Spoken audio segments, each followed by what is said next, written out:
குழந்தைகளை பாதுகாப்பாக வைத்திருங்கள். நாம் பாதுகாப்பாக வைக்க நம்மால் முடியாது, கவனித்து கொள்ள முடியாது. நாம் வேலை பார்த்தால்தான் நமக்கு சாப்பாடு என்ற நோக்கத்தில் நாம் அலைந்து கொண்டிருக்கும் தருணத்தில் இந்த தப்பை செய்தவர்கள் வீடியோவாக எடுத்து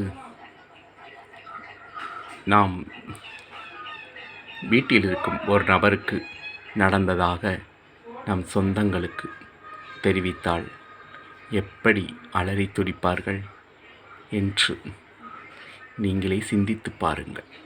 அதே போன்றுதான் அந்த குழந்தைகளுடைய அம்மா அப்பா நடுரோட்டில் அழுது புலம்பி தவித்து கொண்டிருக்கிறார்கள். எத்தனை குடும்பங்கள் சீரழிந்து கொண்டிருக்கிறது. ஏன் இந்த சிந்தனை உங்களுக்கு? எதற்கு இந்த போராட்டம்? நீதிக்காக போராடுங்கள். நீதி கிடைக்கட்டும். நீதி நம் நாட்டில் கிடைக்காது. ஏனென்றால் பணம். சேருங்கள், பணத்தை சேர்த்து வையுங்கள்.